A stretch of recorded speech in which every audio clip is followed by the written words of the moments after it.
volta com mais linkados na área, hoje com a diretora de campanhas da Change.org, Graziela Tanaka. Graziela, já teve alguma petição que ela chegou perto de ser finalizada, mas por algum motivo ela teve que ser cancelada? Olha, tem de tudo. Então, tem aquelas que, infelizmente, também não perdem, né? Elas não atendem às demandas que são exigidas. Alguma que chegou quase no final... Então, teve um caso do Instituto Alana, que eles fizeram um abaixo-assinado sobre a questão da obesidade infantil, pedindo para o governador de São Paulo, Geraldo Alckmin, sancionar projetos de lei. E a gente trabalhou com eles, fizemos o abaixo-assinado, fizemos uma ação... ajudamos a entregar lá direto para um assessor, né, do Geraldo Alckmin lá no Palácio do Governo, e chegando na hora de sancionar o projeto de lei, ele não sancionou. Então, essas coisas acontecem, enfim, não é toda a campanha que é vitoriosa, mas a gente tenta sempre levar até o fim e fazer tudo o que é possível para ter um resultado positivo, né? Graziela, a gente sabe que organizações não governamentais sofrem algumas dificuldades, né? Mas e a Change? Ela já sofreu algum problema na hora de publicar as petições? Então, a Change, a gente não publica as petições, então são usuários da plataforma.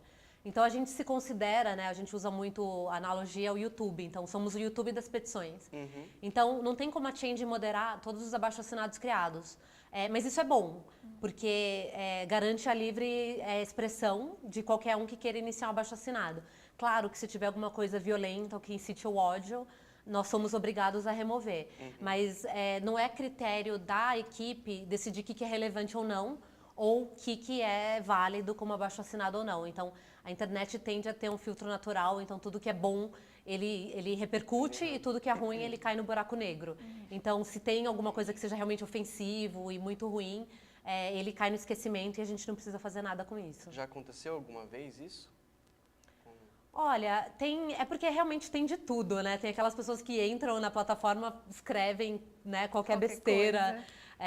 Tem petições engraçadas, tem as pessoas que, né, usam para pressionar amigos ou chamar a atenção de alguém.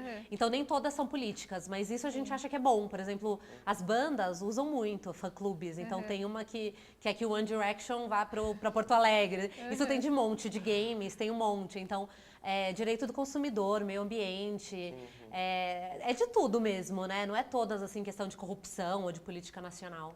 São assuntos, desde assuntos pequenos até assuntos grandiosos, né? Então isso aqui é interessante. Graziela, a gente viu que recentemente o número de usuários na Change aqui no Brasil já superou o número de usuários na Rússia, no México e na Índia.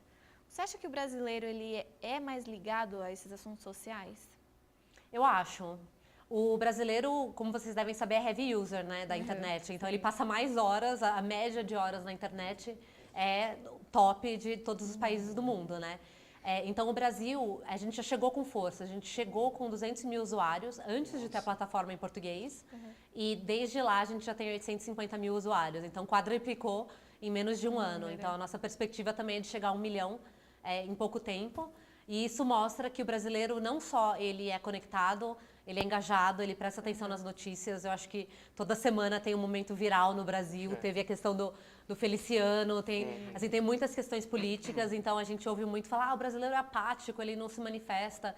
E a mobilização online está provando o contrário. Então isso é uma tendência muito interessante de se perceber. Graziela, quantas assinaturas são necessárias para que se obtenha uma vitória na petição? Então, isso é muito relativo. E é importante fazer essa pergunta porque algumas pessoas elas pensam que você precisa de 100 mil assinaturas para que o poder público escute ou a empresa. Mas isso não é verdade, porque a primeira vitória na Change teve 300 assinaturas. E a gente sempre usa isso como exemplo porque não depende de 5 mil ou 15, né? Depende que o alvo do seu abaixo-assinado ele responda. Então, esse abaixo-assinado foi um publicitário de Porto Alegre, que ele frequentava uma estação de trem todos os dias para ir trabalhar e estava completamente degradada essa estação de trem. Então ele tirou fotos, tinha goteira, tinha buraco, estava tudo caindo. E o abaixo-assinado dele era para a Transurb, que é administradora da concessionária, né, de Porto Alegre, que administra as estações, pedindo para eles reformarem a estação. Então, só com 300 assinaturas, ele conseguiu um resultado, porque foram 300 e-mails na caixa de entrada da Transurb. Então, uma entidade que não está acostumada a sofrer nenhum tipo de pressão ou exposição pública, ela responde mais rápido.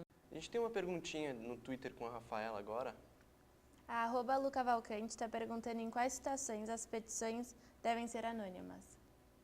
As petições, elas têm muitos casos, né, em alguns países onde a liberdade de expressão ela não é tão aberta. Então, por exemplo, no México, né, teve uma usuária da Change que ela fez uma campanha sobre o desaparecimento da irmã dela pela polícia.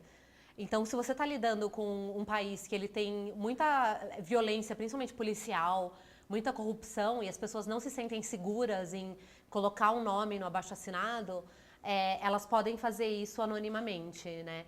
É claro que a gente não recomenda, porque eu acho que a força do abaixo-assinado é mostrar que tem um indivíduo por trás. Sim. E mostrar que não é só uma campanha virtual, mas que tem um esforço por detrás para estar levando esse abaixo-assinado em algum lugar.